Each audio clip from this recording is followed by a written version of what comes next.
Hey everyone, and welcome back to another episode. Today we are going to find out a little more about Varok Saurfang, one of the most skilled warriors ever and the current racial leader of the Orcs. For a very short synopsis of his past, he is a famed veteran of the First, Second, and Third Wars. That's right, all three of them. For a quick recap, the First War was the first opening of the Dark Portal by Medivh. The Second War was the continuation of the war between Orcs and humans, and the Third War was the war against the Burning Legion. So, he's been in the events of Warcraft 1, Warcraft 2, and Warcraft 3.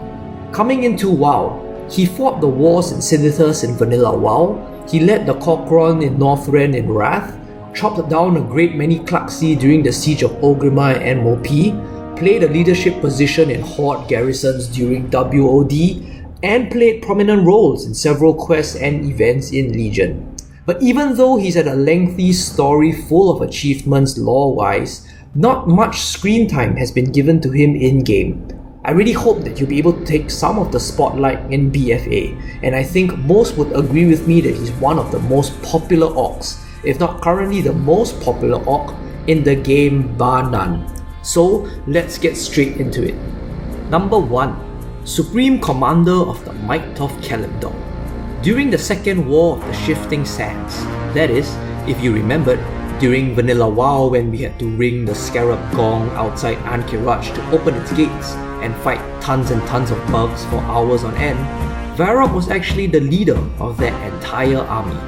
That army was named the Might of Kalimdor, a combined extensive force of Alliance Horde troops. His title was thus known as the Supreme Commander of the Might of Kalimdor. Now, make no mistake, this is extremely significant. Rarely if ever do we see in the history of WoW a faction-aligned leader leading a combined force from both factions. Sure, we have seen characters like Thrall do it, but only when he had cut off ties from Orgrimmar and did it from an earthen ring perspective. Malfurion is another, who leads combined forces from a druidic perspective rather than a night elf one. Tyrion, yet another, did so from an Argent Crusade position. Varok, however, is clearly a fiercely Horde-aligned character. For members of the opposing faction to place their trust in him, when the stakes are so high, speaks volumes of his character. Remember, this is a character that went to war with humans multiple times and slaughtered numerous night elves during the Orcs' Fell Blood curse. Nevertheless, he is still able to inspire loyalty and courage from both sides, giving a rousing speech during the events of the war and personally leading the charge himself. Humans, dwarves, night elves all respond to his battle cries. While I have no doubt that Bane or Anduin would serve as exceptional peacetime leaders of both factions, there would definitely be no better leader suited during a time of crisis to lead both factions than Varok Saurfang.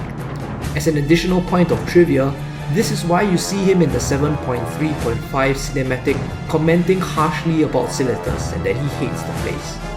Well, who wouldn't? It is a desert wasteland of endless giant bugs. Number 2. He dislikes pork. If you didn't know it, Varok has an intense distaste for pork. Why pork, you might ask? Well, following the lifting of the Fell Bloodlust due to Grom Hellscream's heroic sacrifice during the Third War, Varok and many other veteran Orcs like him came to their senses and realized the war atrocities that they had committed under its demonic influence. Before the invasion of Azeroth, a mass genocide had been committed against the Draenei. All were slaughtered in the wake of the Orcish Horde, men, women, and children. The screams of the Draenei children continue to haunt him to this very day. He mentions this in a conversation between himself and Garrosh, citing the sounds of the swine from Jagged Swine Farm being slaughtered, sounding very much like the terrors he had committed upon the children. He now leads a life of honor, never willing to let any other Orc go down the dark path that he once treaded upon. Kudos to him, and he deserves all the respect that he is currently getting. Number 3. Varok's relatives. Many of us know that Varok is the younger brother of Broxigar, and, well, if you didn't, now you do. Broxigar Saurfang, legendary Orc warrior, the only mortal that was able to harm the Titan Sargeras, is Varok's older brother. We also know that Varok has a son, Drenosh, who was tragically slain at the Wrathgate and raised as a Death Knight by Arthas. However, what you may not be aware of is that Varok has a niece, Thura, who has unfortunately never been shown in-game. Her father, a half-brother to Broxigar and Varok, is also never shown, and nothing is known of his character. Thura was only a child during the Third War, but when she had come of age, Malfurion passed on to her the legendary Axe of Cenarius, the very one that Broxigar wielded against Sargeras. It had been seen in a shamanistic dream that the fabled weapon should go to her, and she felt honoured to receive it. Thura then had a role to play in the Emerald Nightmare, both saving Malfurion and defeating Xavius by utilising the power of the axe. It was the only weapon that could have released Malfurion from his entrapment, and the only thing that could have harmed the Nightmare Lord.